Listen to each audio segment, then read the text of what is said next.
Hello friends, हम চলে এসেছি কার্তিক নতুন ইউটিউব চ্যানেল টু সাইড কিচেনে যে নতুন রেসিপি নিয়ে রেসিপি লাউ শাক পোস্ত সেটা বানাতে কী উপকরণ লাগে আছেন দেখায় তার আগে এক কথা বলে দিই আমার চ্যানেল রেসিপি ভিডিও ছাড়া আছে। আপনারা যদি ভালো লাগে তাহলে লাইক কমেন্ট শেয়ার করবেন, বেশি বেশি করে শেয়ার করবেন। আমি যদি কিছু নতুন হয়ে যাবেন প্লিজ সাবস্ক্রাইব করে দেবেন, নিচে বেল নোটিফিকেশনটা অল করে দিন যাতে আমার ভিডিও আমাদের কাছে আগে পৌঁছায়।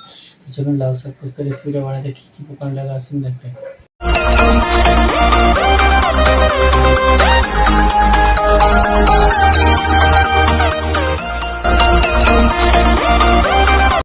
লাউ শাক পোস্ত রেসিপিটা বানাতে কী কী উপকরণ লাগে আসুন দেখিয়ে দিই। তার আগে কথা বলে দিই, ভিডিওটা প্রথম থেকে শেষ অবধি দেখার অনুরোধ রইল। এই জন্য রেসিপিটা শুরু করি। এখানে কিছুটা আলু আমি ভালো করে কেটে নিয়েছি, এই জলে ডুবে রেখেছি, লাউ শাকটাও কেটে রেখেছি। তাহলে চলুন রেসিপিটা শুরু করি।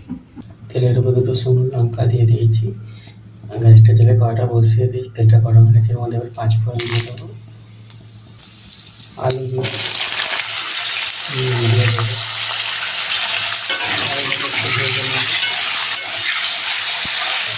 আলুটা ভেঙে নিয়েছে, শাকটা দিয়ে দেবো, শাকটা দিয়ে ভালো করে হলুদের মধ্যে হলুদ দিয়ে দেবো, লঙ্কার গুঁড়ো দিয়ে দেবো, জিরে গুঁড়ো দিয়ে দেবো, নুন দিয়ে দেবো, মরিচের মধ্যে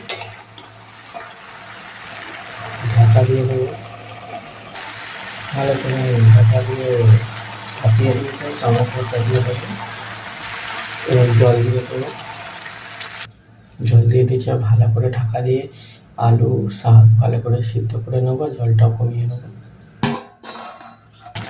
জলটা অনেকটা কমে গেছে, শাক আলু সিদ্ধ হয়ে গেছে। পোস্ত কাঁচা লঙ্কা বাটাটা দিয়ে দেবো,